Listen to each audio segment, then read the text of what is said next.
Isla had been working at Riverside Diner for almost 2 years.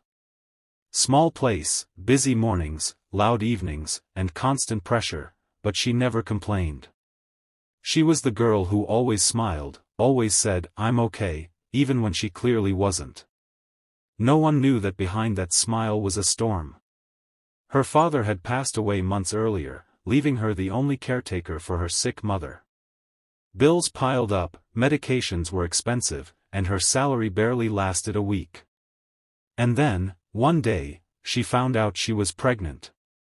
It wasn't planned. It wasn't convenient. And it definitely wasn't easy. The father of the child, someone she hoped to build a future with, left the moment he heard the news. She was alone. Completely alone.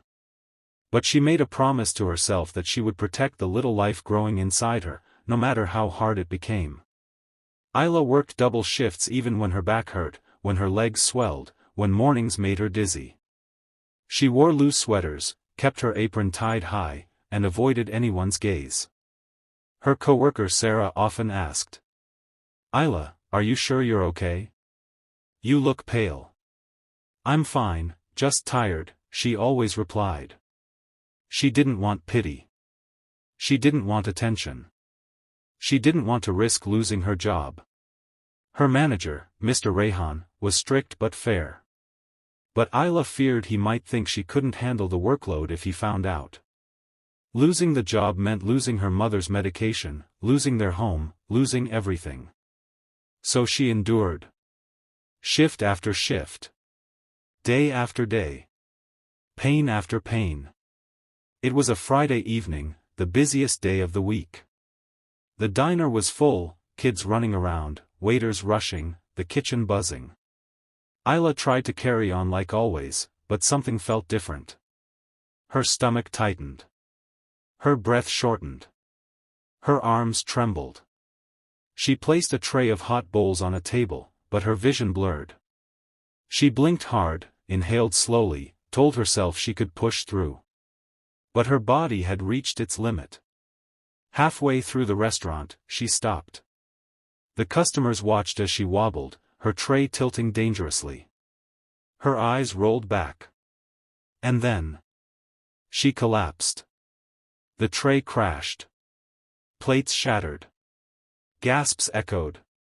Sarah rushed toward her. "Isla! Isla! Somebody call an ambulance."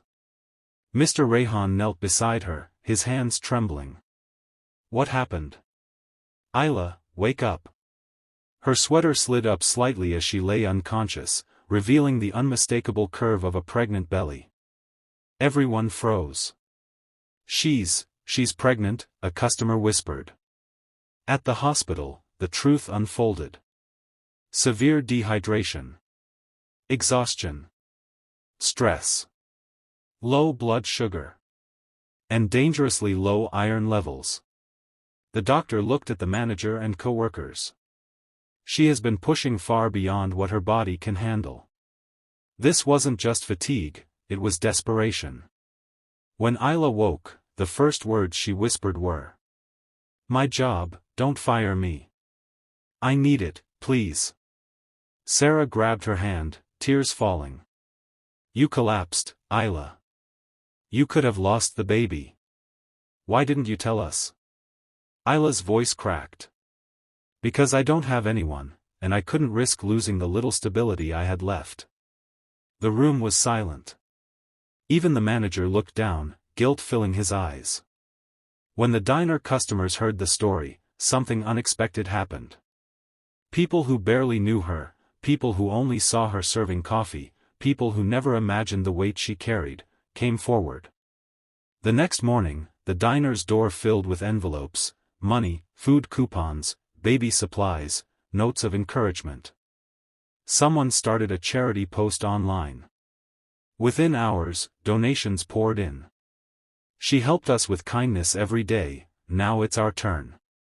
Mr. Rehan visited her at the hospital. "Isla, you're not fired. You're getting paid leave. And when you're ready to come back, there will always be a place for you here." Isla cried softly, hands on her stomach, whispering thanks she didn't know how to express. Months later, the diner celebrated a new visitor, Isla's baby girl, wrapped in a soft pink blanket. The staff cheered, customers smiled, and little by little, her life finally shifted from surviving to living. Isla realized something powerful. Sometimes hiding your struggles doesn't protect you. But sharing them lets others protect you too. Her courage, her sacrifice, her resilience, brought a community together. She went from being just a waitress to a symbol of strength, hope, and silent endurance.